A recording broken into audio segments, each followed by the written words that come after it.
Electrocast. When we say love is the most healing energy in the world, it truly is. Because we see this in science. We see this proven again and again. But here's always the kicker that everybody thinks is that it's me loving the kids. It's not me loving the kids. It's me loving me.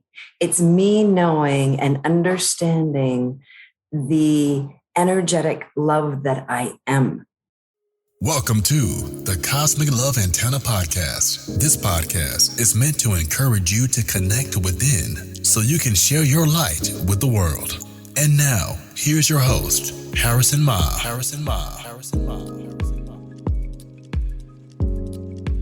Welcome, beautiful souls, to another episode of the Cosmic Love Antenna. Another guest, another day, another deep dive into the world of love and how it embodies itself through our physical, mental, emotional, and spiritual bodies. Today, as always, here on the podcast, I have a beautiful soul, a beautiful spirit, a beautiful energy to share with you. A wonderful friend, a wonderful colleague who I'm going to get to in 2 seconds. But before we jump into it, I just want to share gratitude, love, and embrace with everyone listening. It's been an adventure thus far, recording these episodes for all of you. And I just wanted to give an update that I'm so grateful, I'm so loving, and I'm so excited with this process and the flood of attention and people interested in this podcast and how it's exploded. So a bit of gratitude, a bit of love. And with that, I want to introduce this powerful woman that I cannot wait to share with you today. My friend, Jacqueline Way, is a keynote TEDx speaker. She speaks in Canada. She speaks around the world, maybe not so much anymore, but she has that history, has that pedigree. She is the founder of an organization called 365 Give, which we'll get into today. And probably most importantly of all, she's a powerful, intuitive, mystical mother. Jacqueline, welcome to the Cosmic Love Antenna. I love that. No one has ever described me as mystical. So that's I'm stepping into that one. That's going to be a new role I step into as my mystical self.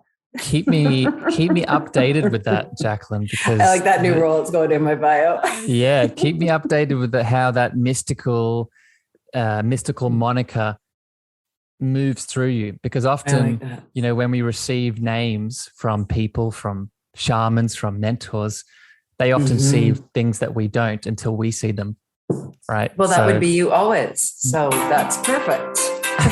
Perfect timing. Perfect. All right. Perfect timing. You know what? I always feel that when the bells go off, those are your angels, just giving you that little wink and a little nod. So that was the wink and the nod. Yeah, you say that like semi-jokingly, but for people listening, it's not. It's a real thing. It's a thing. It's a thing for sure. We'll that probably, was definitely it. Yeah, people are probably getting their energy of that already. So Jacqueline, absolutely. How I start these chats is really putting a foundation with who you are. I know you very well, but people tuning in, people getting to hear your beautiful voice, this might be the first time that they're feeling your energy. So what I want to do is I want to give you the space right now. And, we don't have to do this long. We don't have to do this short. I just want you to talk about what comes up when I add these prompts here. I want to hear a little bit about what has made you the beautiful woman that you are here today, right? You can speak about your children. We'll get into that more later, but also maybe bring in a bit about, your TEDx speaking and all of that history, because I know it's a big part of what you do in the world today. I think when we talk about who we are, for me, I always go back because you and I have very similar beliefs. And I believe that I'm a spiritual being having a human experience. And I'm so clear on that. And so the beautiful part about that is when you come from that perspective and that belief system is when you look back over your life, you can see all the beautiful little dots and moments and all of the connections that continue to lead you to right where you are in this moment today. And so when I say go back, I don't go back for the sake of reliving past trauma or anything else. I do it for the fun to go, oh yeah, that moment, and then that moment, and oh, that led me to that moment. And so it's really beautiful for me. And part of my belief system, so much came from my parents. And that's where it really started. And as much as a lot of people would go, oh yeah, the trauma from my past, I had parents who were divorced when I was quite young. It was very traumatic, as any child goes through. Jacqueline, but for me, Jacqueline, yes. let me jump in there. Why is that Yeah. important? Why did you go straight back to the belief systems? For people that might be, I know you go there because we spend a lot of time together, but why did you start this journey with the belief systems? Why is that an important place to begin? Well, because if you're walking around on this planet in this human experience, to me, if you don't have a belief in something more than what you are, it's a struggle. You get stuck in what I call the outside world. You get stuck in everything that's going on around you and outside of you. And you don't have an opportunity to find, and you and I were talking about this today, and it's a conversation I continue to have with one of my kids. You don't find your home inside yourself. This is very important, Jacqueline, and we're going to hit on this later with some of the other questions I want to ask you. But our belief systems can both be our jail and our freedom. And you just talked about it then in terms of if we have a healthy belief system with something more than ourselves, it's very liberating, it's very expansive, and it can take us back to that heart space. Mm-hmm. However, and you were hitting on this with your childhood, with your parents a little bit, a lot of us are very unconscious to the belief systems that are running our lives until we reach a wall where pain is thrusted into our face, where we have no other direction to look but at them. So, Jacqueline, I know I'm interrupting here, but I want to. I love that. I want you to do that. I'm pulling out pieces that I've heard you speak so much, and I really want people to sit with these words. Keep going with your story. So, you have these belief systems that are being constructed. What else is rippling up here? Right. So, this is when we can start, when we go back in our lives and we can say, oh, this was a traumatic event. We talk about trauma. It was a traumatic event. When I go back and I look at my life for key, let's say milestones, moments in my life, when I look at my parents' divorce, I say, what a gift it was for me. Whereas most people would say, oh my God, it changed my life. Well, I'm not. I look at it as a gift because I had two parents who chose what the right path was for them, which in that moment shows me that no matter what goes on in my own life, you always choose the path that's going to make you happiest. And in that choosing, you're choosing yourself. And so I saw this in my parents because I had a father who was a remarkably dedicated doctor. And I had a mother who wanted to go still in the area of service, but a completely different direction. Massage therapist, NLP therapist. This was in a time in the world where these things were considered woo-woo, taboo, all of these things. It's funny to think that now where we're so at now, funny, right? Where every other person's an NLP therapist these days, right? And massage therapy is a form of, therapy for your body when you're injured or not, or just regular therapy, right? I mean, it's amazing to think. But my mother, she showed me the clarity and the strength that when you believe in something that is going to be so good for human beings, she was willing to lose her marriage, walk away from her children, all because she knew that what she had to do was right for her. And what a beautiful gift. And for most people, they just go, oh, blew the marriage apart, blew the family apart. Not at all for me. I was the opposite of go do what you need to do. I'm good. I got this. I was 9 years old, but I got this. I can take care of myself. And so what a beautiful upbringing, contrasting and upbringing that I had two people so dedicated to the service of others, so completely different, where one was very traditional, hardcore, masculine, get her done no matter what. And then my other side, my feminine side, like they're the perfect representation of who I am today. And my woo-woo, these, right? My spiritual woo side. And of the innate energies that we're wanting to be fostered inside of you, right? Often we overlook that. Now, our parents, they're always doing their best, right? And I'm not taking away from if you are the kind of person that's had a very beautiful, perfect, and I'm very careful with those words. I don't think there's such word as a perfect upbringing. But even if you are someone that has had a tumultuous, heavy, intense upbringing, our parents are a perfect representation. They help us with that divine feminine, divine masculine that's inside of us, right? And they're the first representations of that. Absolutely. Jacqueline, I want to fast forward a little bit here because I really want to hear about two events in your story, because I think it's more of a selfish thing for me, but I know that other people can get value out of this. You became a TEDx speaker and you started speaking about, I think one of the themes is happiness, right? Surprise, surprise. So I'm interested whether it's the upbringing, whether it's the belief systems, or maybe something else that occurred.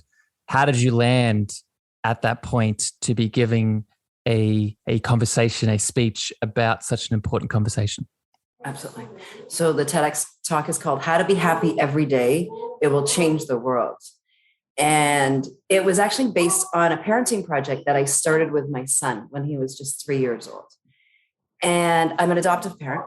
And so the really interesting thing about that process is it gets you really clear on who you're going to be as a parent. And so the beautiful thing about that is one of the questions they asked us was, what are your expectations for your children? Well, the average person might say, oh, I want them to be a lawyer when they grow up. I want them to be able to go to school. I want them to have opportunities. I want my kid to grow up to be a kind, compassionate, loving human being. That was it. If I could accomplish that in my lifetime, it was a good day. And to me, I would have accomplished what I wanted to accomplish as a parent.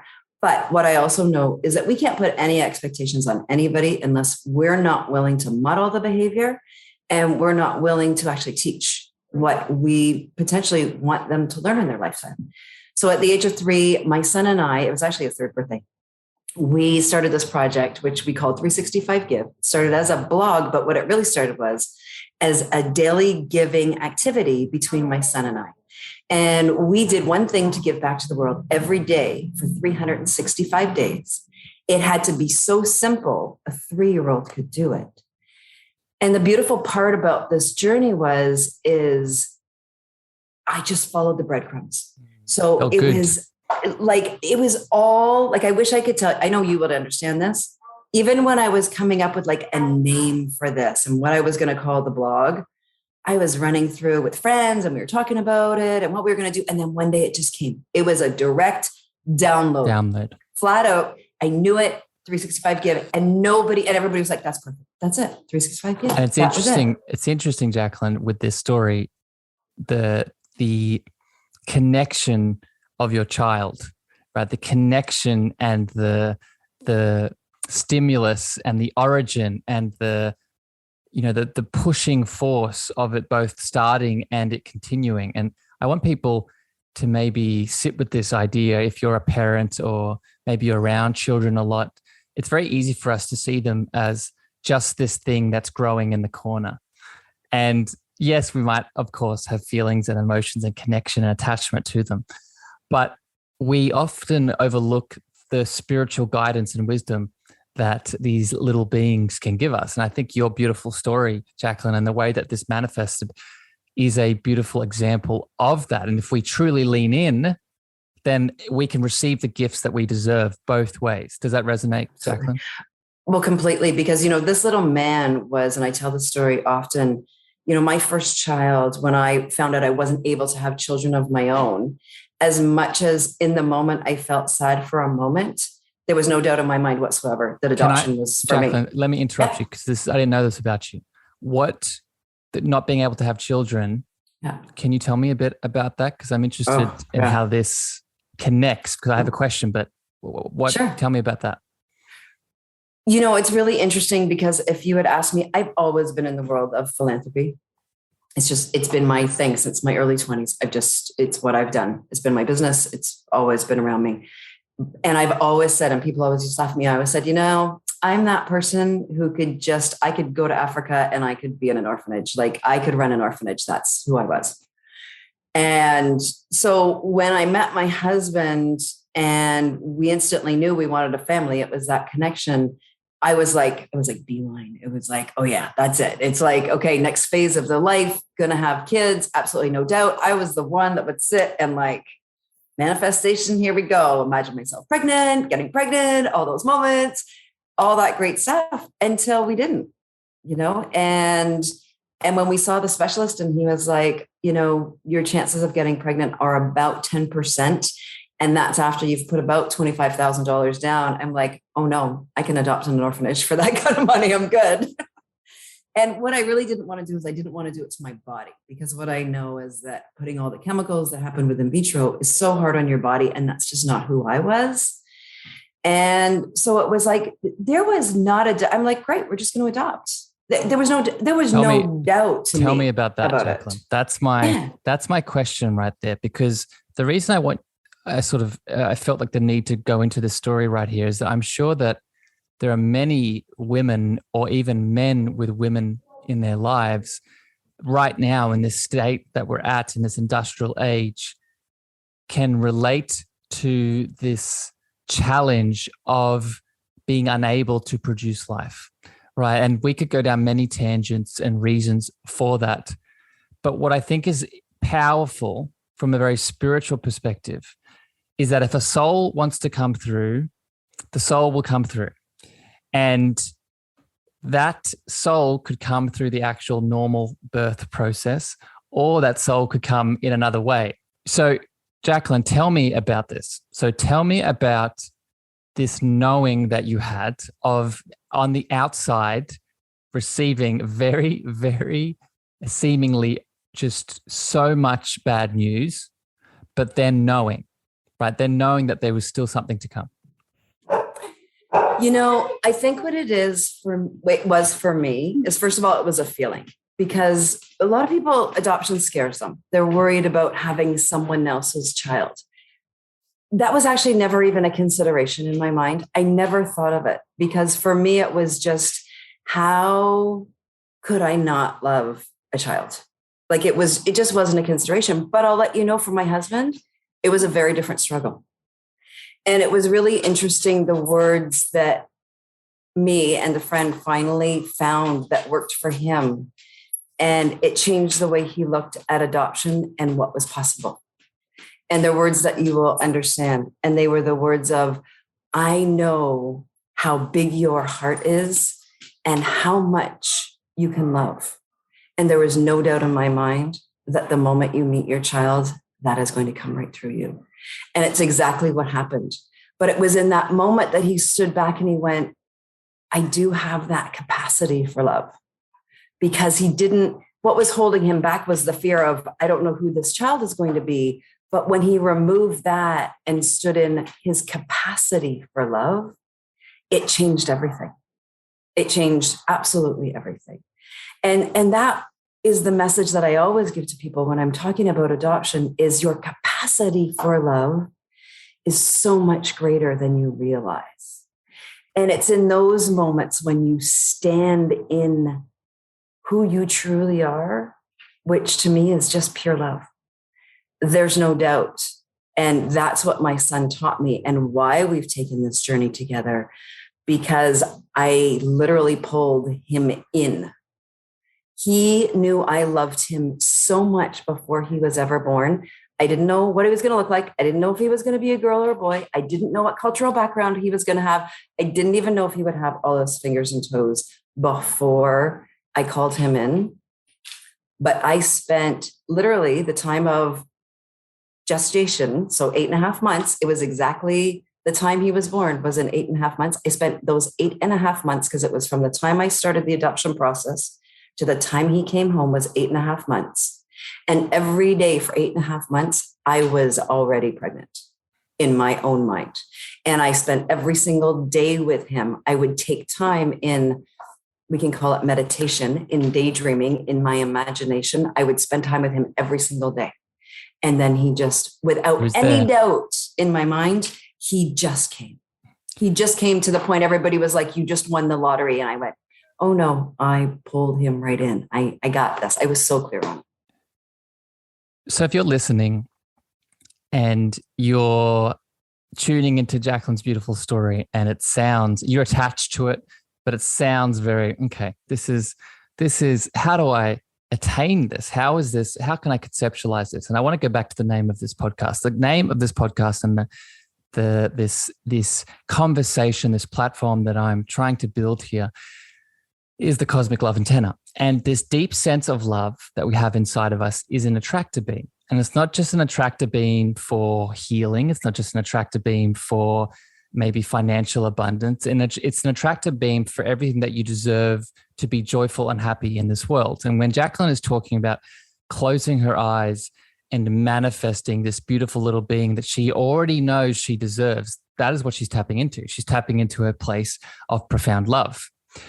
Where I'm interested here, Jacqueline, that I think listeners can also maybe get some deeper reflection and maybe connect to on a different kind of level.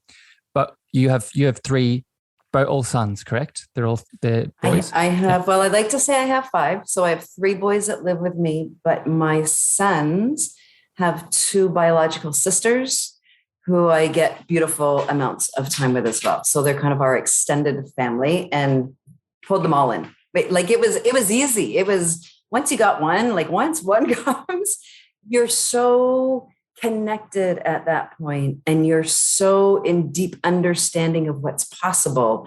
The doubt flows away and everything flows. Everything just flows in. And so we can use that word manifesting, which I know some people can get stuck on at times. But really what I loved what you said, it was the love that attracted it. And so when you say it was a love antenna, you could probably have stuck one outside of my head and you probably could have measured it. If at that time they could have measured the love that come off my heart. It's interesting that you say measure, Jacqueline, right? Because you know very well from some of the things we've talked about, and I've mentioned it on the podcast before, the Heart Math Institute, where they actually now are measuring, not coming out of your head, but coming out of your heart, that frequency of that heart space, right? But I'm going to show you something. Yeah. Hold on. Yeah. Just for those that do end up seeing this. Yeah. There is my heart math. This is my little contraption that actually now does that for me and measures what's coming off of my heart. And it's beautiful. At that time, when I adopted my son, that was not available, but it is available to do now. Yeah. And it makes us look, when you project into the future, I get so excited about how much heart science, heart exploration is going to come, right? Of not just the heart math, but other beautiful minds, right? But Jacqueline, let me step back because I want to hit on an element here. But all 3 of your sons are on the spectrum.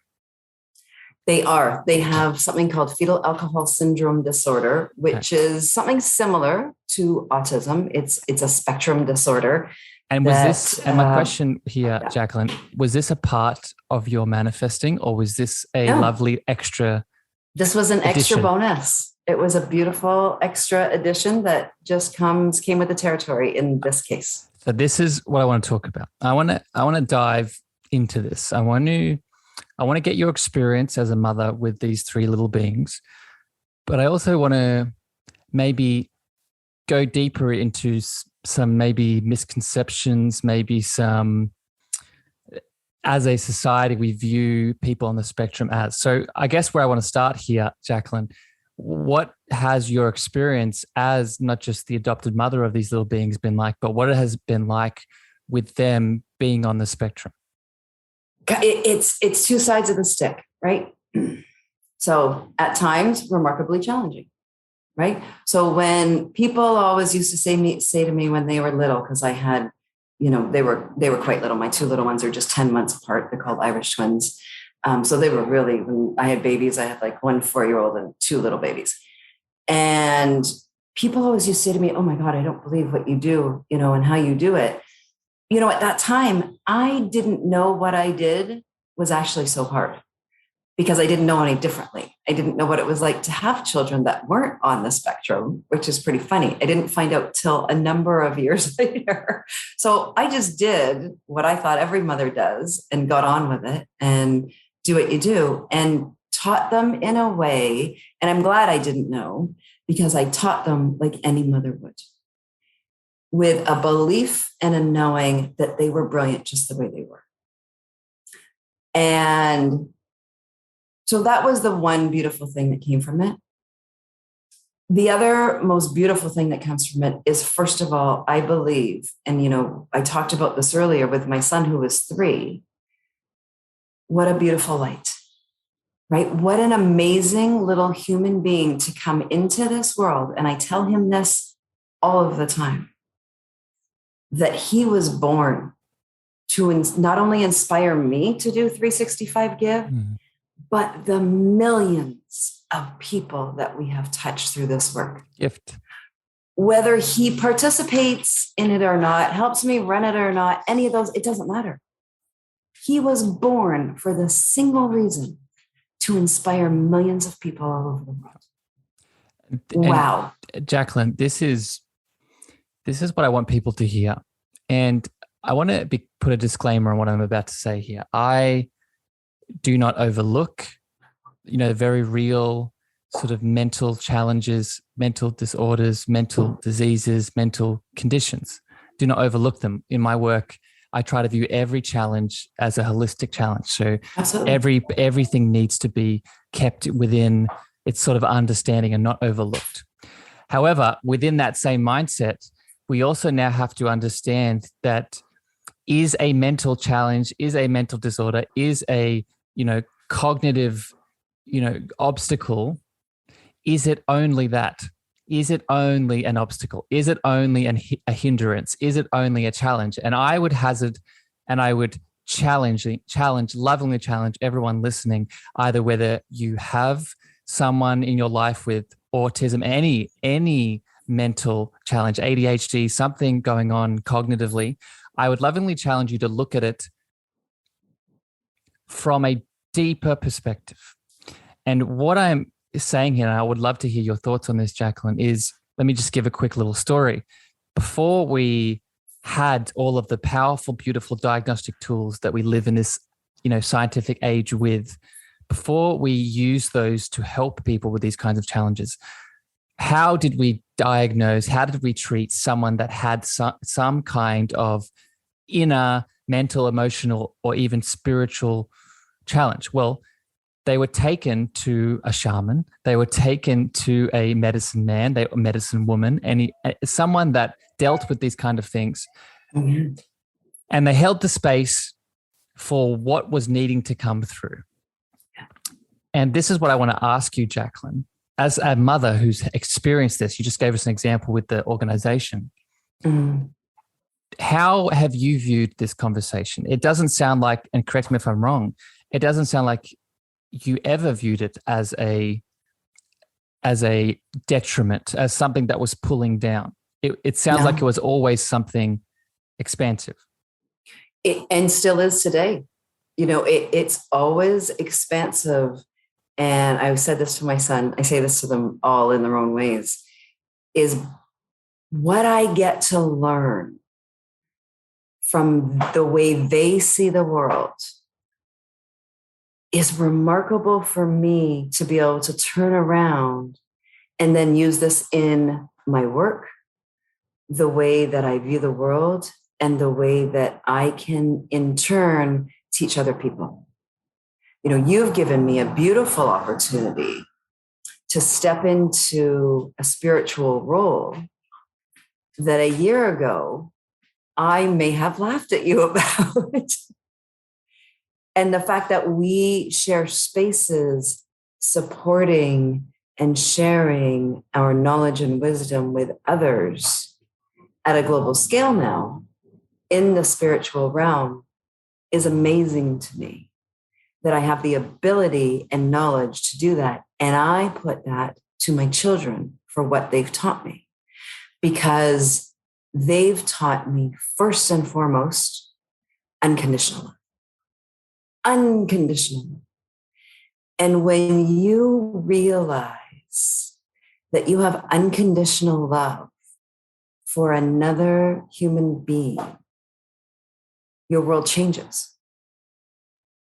Because then you realize you have the ability to love any sentient being. Sentient. Yeah. Thank you. Sentient being. So that could be, people will say you have unconditional love for your pet, right? You could have unconditional love for your tree. But when we can look at other human beings with that sense of unconditional love, it changes not only the way we look at the world, but the energetic force that we put out to the world. And that not only changes your immediate family, but it then changes every conversation that you have with people. It changes the energetic field in which we share around our planet. It changes the water down at the ocean. It goes from the single to the collective, right? It goes from the one mama to the earth mama, right?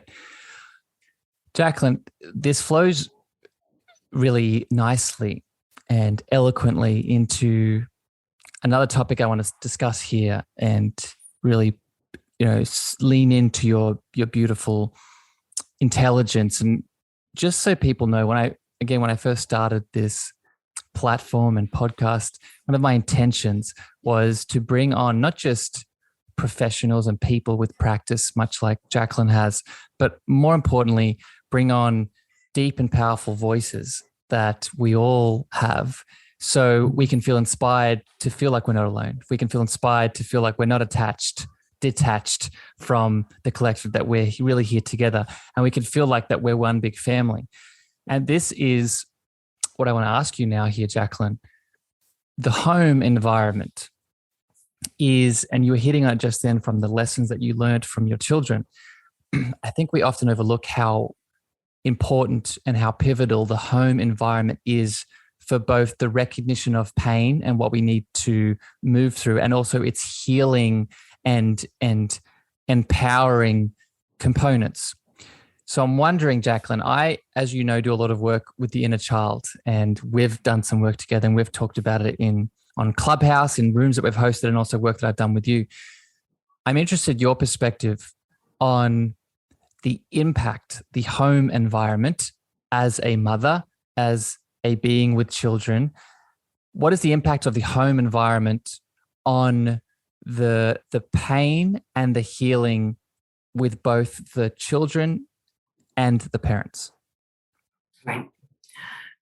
Well, first of all, I think what people need to understand, and this has been the really beautiful part of my journey since doing that TED Talk. And, it's really interesting, the topic of that TED Talk, which I said earlier, which is how to be happy every day.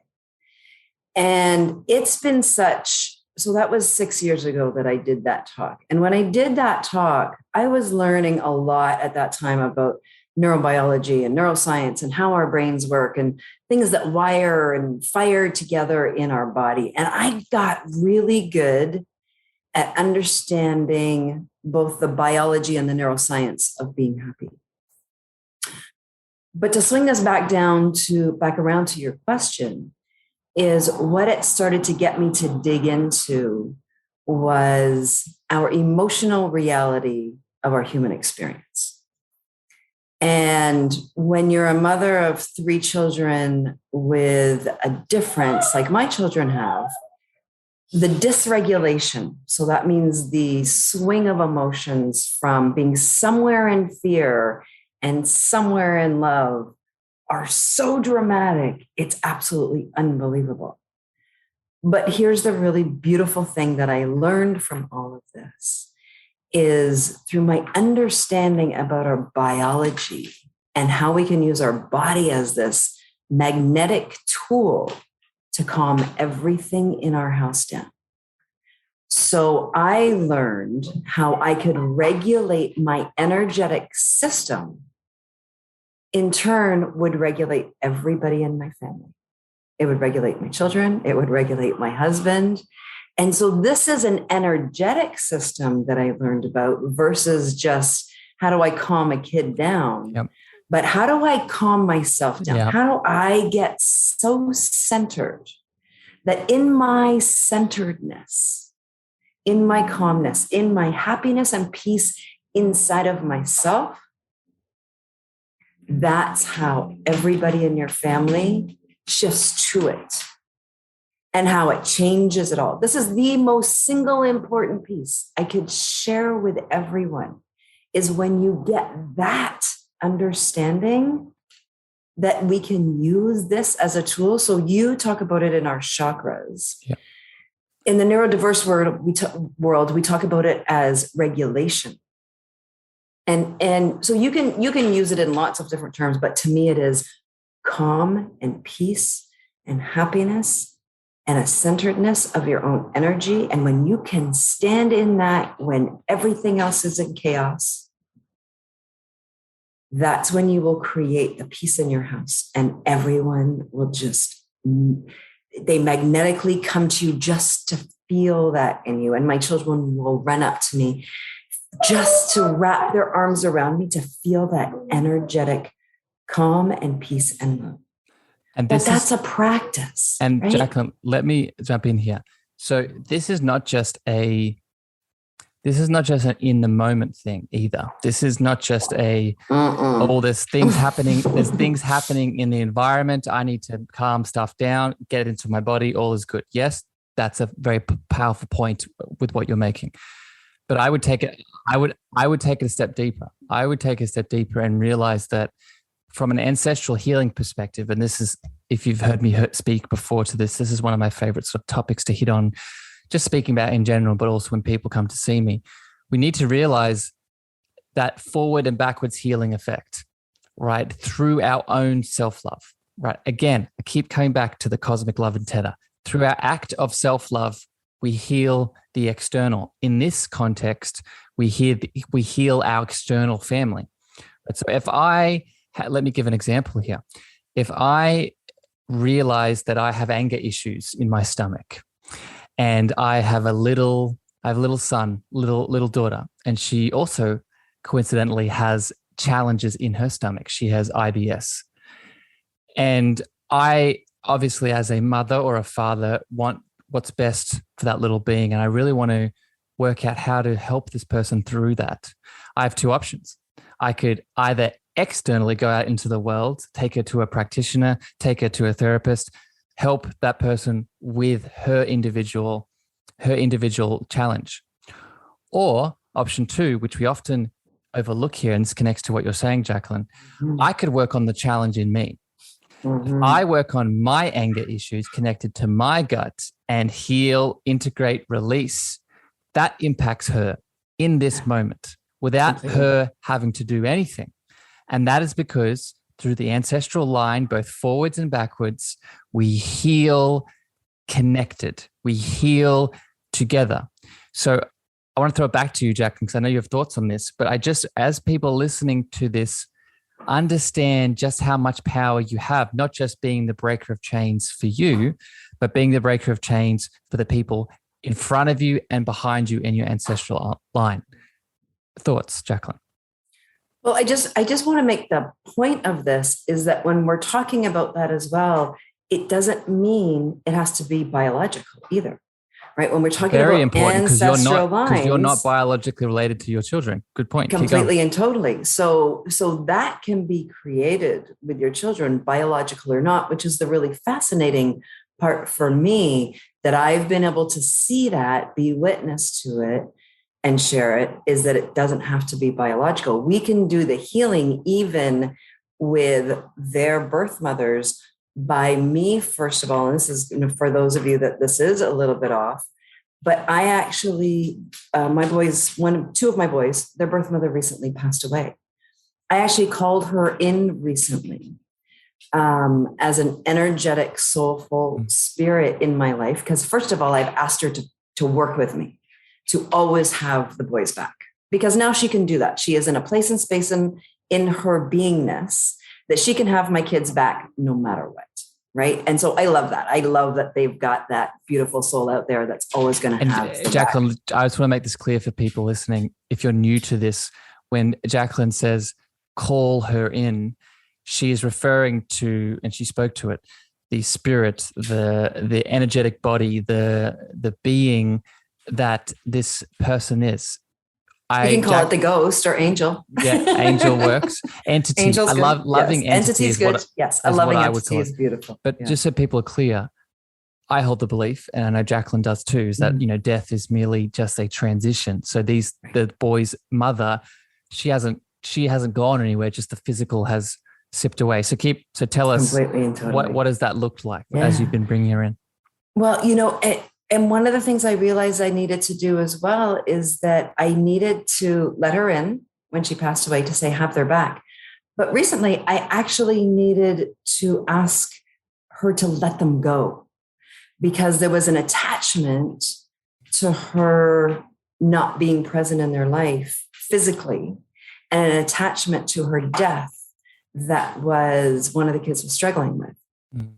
And also the experience that she had, because whether we like it or not, in this form, my children did come from her. So whatever she had in her physical form does get transferred through words we can use like epigenetics, also spirituality, also energetic values that get transferred into a child as well. And sometimes Akashic records we could get. Just put all the words in. Put it all out there. I'm trying to dumb this all down for everybody. We've opened the can of worms, so now we'll just release it. Exactly. So that's a lot of the work that I've got to do with the kids, and so I've asked for that help, from her as well. Is that let them go enough so that you can be there for them, but don't hold them back. And that's a push and pull energetically, where sometimes I feel like my love is so strong and I'm trying to pull them a bit out of that for them, that holds them in place in life. And I feel like sometimes she's given them a little bit of a tug too, right? And so I'm coming to peace with that so that they can come to peace with it as well. And it's a different challenge, but we just need to remember that biologically or not, we have that ability in a physical presence. Every cell in our body has energy in it. Consciousness has consciousness. It has consciousness and an energetic. I can't remember what it is, but there's actually an energetic value to every single cell in our body. And we have trillions of cells. And when you take all of that energy and consciousness, we have a huge amount of power. Yep. Huge amount of power to affect everything, so much. everything, not just external elements, but our own healing ability, right? We often get stuck. And this is, again, just a theme that we hit on in a lot here on the podcast. I talk about the love piece and the cosmic love piece.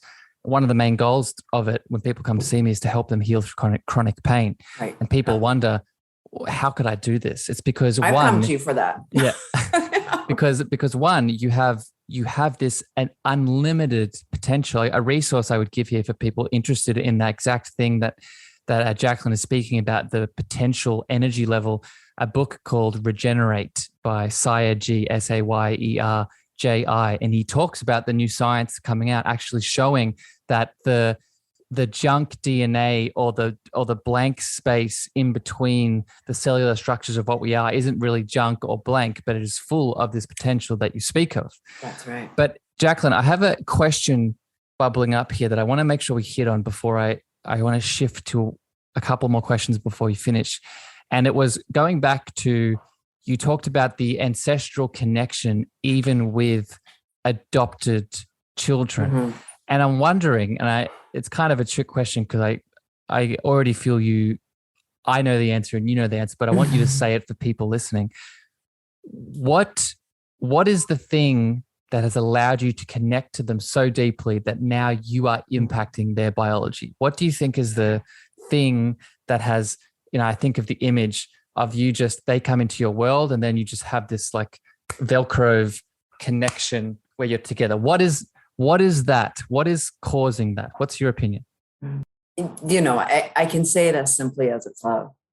It's when we say love is the most healing energy in the world, it truly is, because we see this in science we see this proven again and again. But here's always the kicker that everybody thinks is that it's me loving the kids.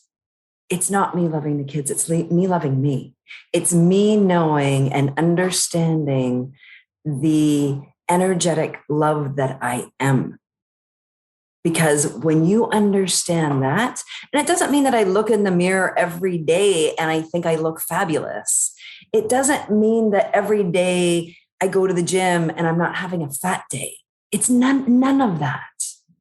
It's a knowing that I'm so much more than what anybody physically sees.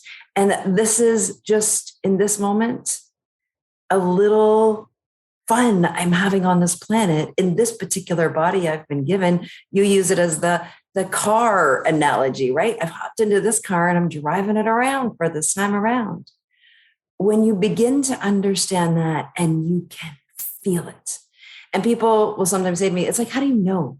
You know, because there's such a deep connection inside of yourself. And I don't even mean like inside my body. It's like knowing. It's beyond that. It's this knowing where I don't care what religious person ever came to me, what spiritual leader, it doesn't matter to me. It's what I know inside of myself.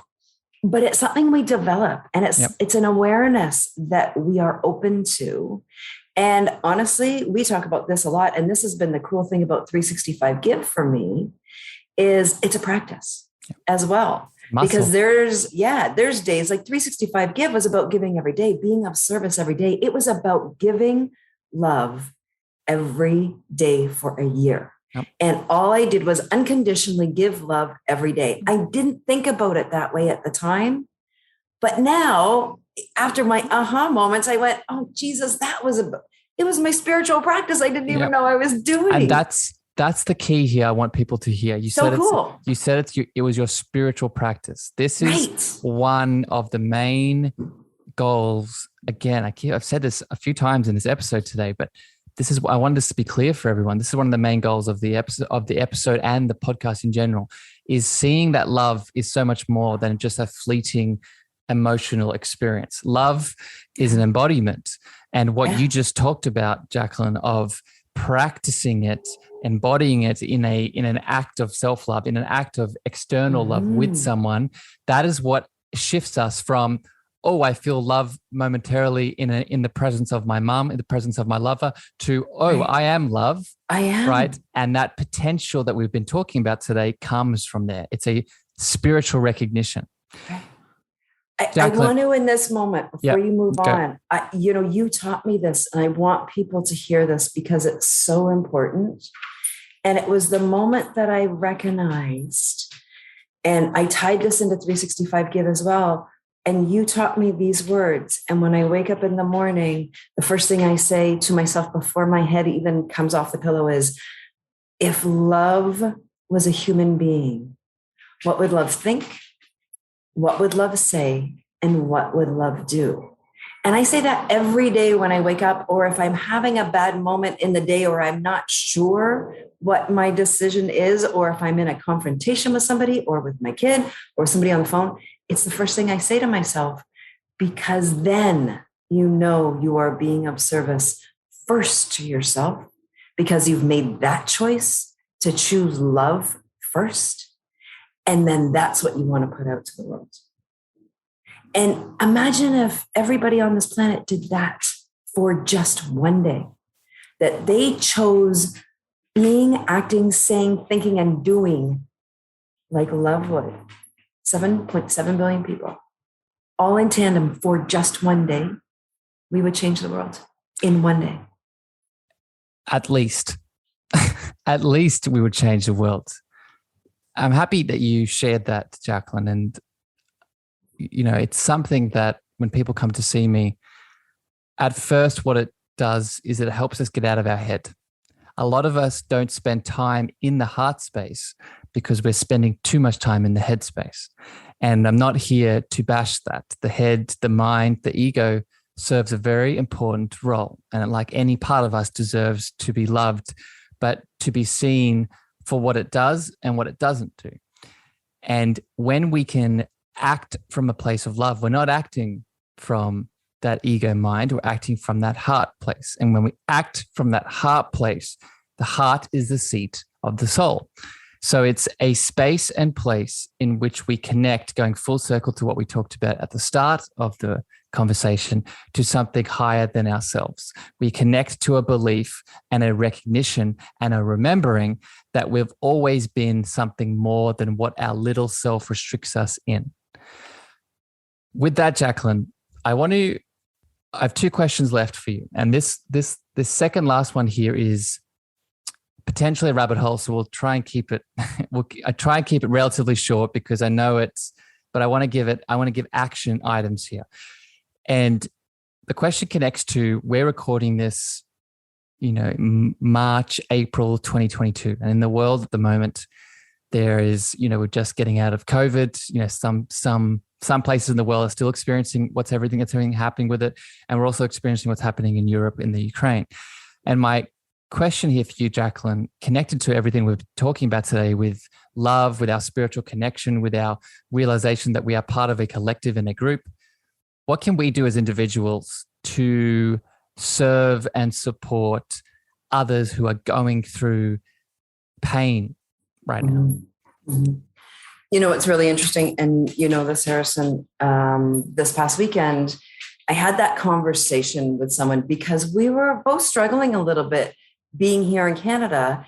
And it was like, what do we do? What do we do? How can we do something? We felt like we wanted to go to action. And obviously we cannot fly to the Ukraine to go and help. So, but this also happened. Here's the interesting part. This also happened when the world went into lockdown over COVID. Everybody went, what can I do? And if you actually look through history, whenever there is a major world disaster of any kind, COVID, obviously for the entire world, and now Ukraine, the fascinating part about this is you can watch the best of humanity coming out. As we watched COVID, when COVID first happened and the world shut down, what were the beautiful images we were getting? People in Italy on their balconies playing music for their neighbors. Clubhouse was created. Clubhouse was created across the world. Everybody at 7:00 at night going out and banging their pots and pans, the church bells going, right? Everybody, what were the acts of kindness we could do? Painted rocks out on our doorsteps, hearts in our windows, right? And now Ukraine. And here was the beautiful thing. And Clubhouse was formed, a place, like, talk about world manifestation, a place where people could come together when they were in lockdown. We could hear each other's voices. We could listen with big open hearts. We could learn from each other. We could grow together. We could come together with no borders, no age, no race, no religion. You could come as you were, and you still can today. Create an algorithm, which is exactly places and spaces that you want to go into, build friendships and relationships, have conversations that make a difference and matter in our world. We held a space called Love for Ukraine because we wanted to come together with like-minded people from all over the world, if for no other reason than to hold a space of love for Ukraine. So if you didn't have money, it was okay. You didn't have to come and donate. If you wanted to just share a poem, a mantra, a prayer, a meditation, you could come into that space and hold that space of love. And we had almost 500 people come through the room to do that, to open their heart and say, how can I do something? And I could give love from the center of who I was and share that with the world. And then in that, share ways to give. You could sign a petition, you could donate money, you could go on a march. And we shared all these beautiful resources with people from all over the world on how you could give, and we could all be of service. And then that changes the energy. And we see it now on social media, and we see how that changes and that shift is creating in the good news that's coming out, and the ways you can give, and the ways you can support, and the ways you can show love to people we don't even know. Isn't that the magic? That we're all coming together to love Ukraine and send them love from all over the world, and we don't know any of them. But Jacqueline, to maybe summarize what you just said, because I was listening to you and you just sharing a lot of beautiful love and examples, but I want people to take action from what you just said. So let me see if I can summarize it and see if you agree. It sounds like what you're saying is that we need to realize that the challenging, painful, suffering moments are very real things. But we also simultaneously at the same time have to realize that, again, with the theme of what we've been talking about here today, that we have the power inside of ourselves as the individual to be the change that we want to see in the world. And as that individual, if we take that action, if we believe how much loving potential we actually truly have inside of us, then we can impact the collective by our single choices. And it's from those single choices we can attract other people to do the same. Did I summarize it? Did I get it correct? Yeah, perfectly. Perfectly. But we can do that every day. Yes. We don't have to wait for a Ukraine. Yes. We don't have to wait for a COVID. Those are the actions that we can take. And that's when we talk about what would love do? Love would act. Yep. Love would be of service to the world every single day. And it doesn't matter how small it is, because giving love is so simple. A 3-year-old can do it.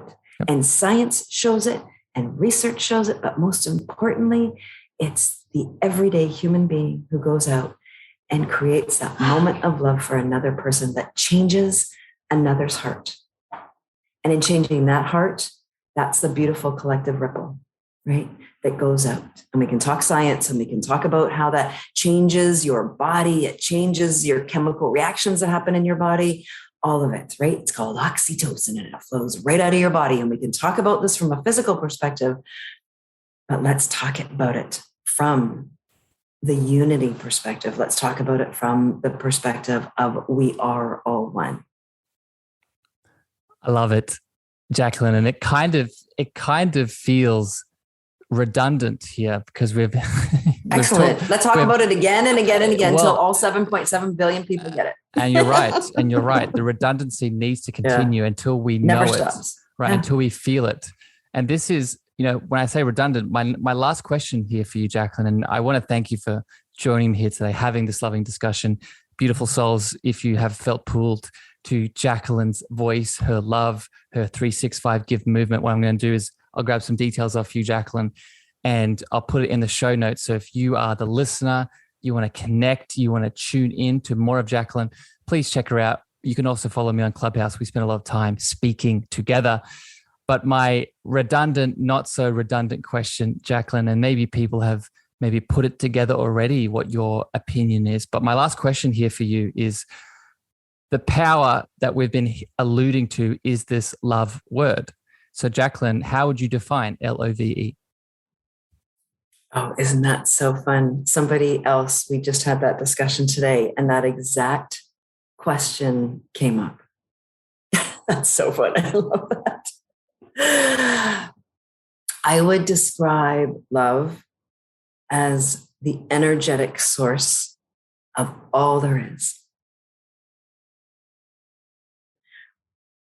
I could describe it as an emotion. I could describe it as a interaction between two people, but I don't think that interaction between two people could possibly exist if love wasn't the source of everything, of all there is. It's the energetic force that starts before you ever take your first breath. It's the energetic force that's all around us. It's the energetic force that created this planet and our experiences. Love is all there is. A beautiful, loving little full stop on the end of this conversation, Jacqueline. I love you very much. Thank you for joining me for this chat. Thank you for coming on to this podcast and platform that I'm building and expanding day by day, week by week. I appreciate you. I cannot wait to spend more time with you. Beautiful listener out there in the podcast world. I hope you got some value. I hope you got some insight. I hope you connected deeper into your cosmic love antenna. I'm wishing you a wonderful morning, evening, and night wherever you are in the world. We both love you unconditionally. Have a wonderful evening, and we're out. Bye, everyone. Thank you for listening to the Cosmic Love Antenna podcast. We hope you enjoyed. Be sure to follow Harrison on Instagram, Twitter, and Clubhouse at Harrison Ma. That's Harrison, MEAGHER.